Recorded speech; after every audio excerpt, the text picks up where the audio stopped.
podcast. Today I'll be discussing processed foods. So 75% of the sodium that we consume comes from either processed foods or restaurant foods, and that's according to the Centers for Disease Control and Prevention. Every day in America, millions of people buy products that are processed foods and that are also very unhealthy for us. So we eat on a daily basis, so it's important to know what we put in our bodies, because in the long run it could affect us, whether it's bad or good.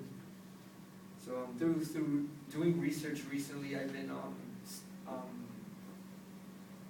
through doing research, I've learned different things, and I've also tried to make changes to my diet from discovering different things as well about this. So I want to discuss why we as a society should change the way we eat and think about what we're about to eat.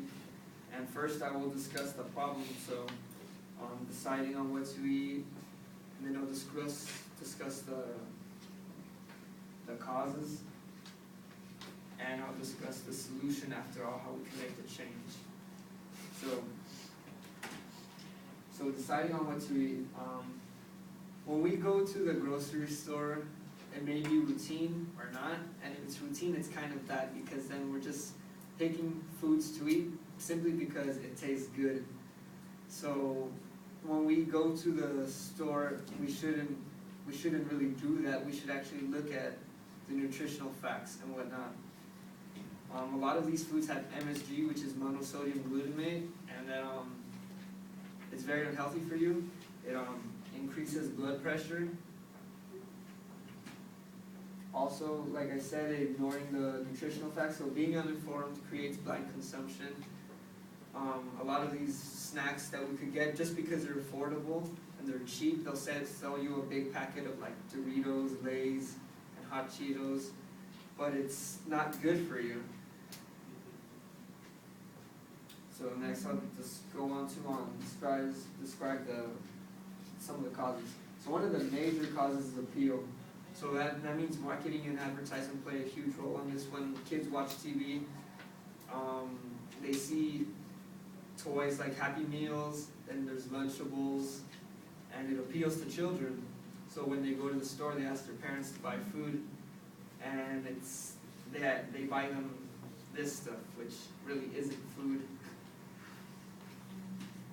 And another appeal is convenience. So since there are a ton of grocery stores around in every city, pricing has a major factor in that. When pricing is low, like I mentioned earlier about like junk food like chips,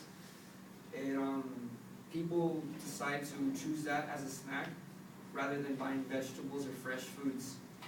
So another major conflict is that there's less availability in lower income communities, and when you go to a grocery store in lower income communities, there's not a wide variety of fresh foods. It's mostly processed foods, and the fresh food is usually more expensive compared to the junk food. So overall, so the next thing I'll discuss are some of the solutions to change this. So overall, change your diet. Like I mentioned earlier, 75% of the sodium we consume comes from processed foods. So good combatant for that is potassium. Potassium is actually the opposite.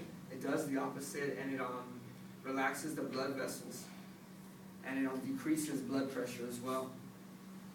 So that's one way.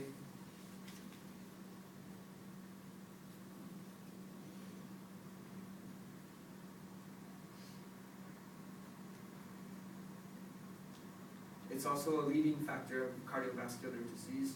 When you change your diet, it'll be good for you in the long run. There's a saying that when you buy junk food, you really pay twice, because overall, how it affects you, you'll have to go to the doctor more often, you'll have more heart problems, and different factors that weigh in. So that's why they say wait twice, rather than paying a little bit more for fresh foods, fresh organic foods. yeah, like I said, buy fresh. One another ways, buy fresh organic food. Look for different stores. Growing a garden is also very beneficial.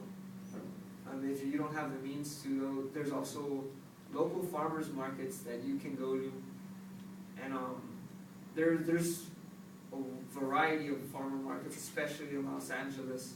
They have some in multiple cities. Like where I live, there's one. They have it on Mondays in Southgate, and then I know like in nearby cities, there's one in Linwood, there's one in Watson. There's different days that they hold the farmers markets, and another well-known one like in Los Angeles is the one in Boyle Heights on First Street, and it's good to support local farmer markets. So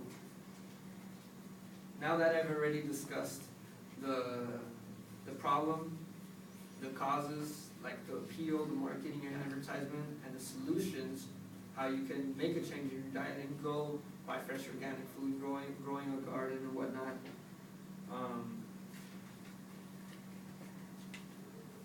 I hope that you all will think about making a change to your diet and really go over and talk to your family, talk to your friends, and discuss some of the issues. Just look at the nutritional facts and just be informed about it.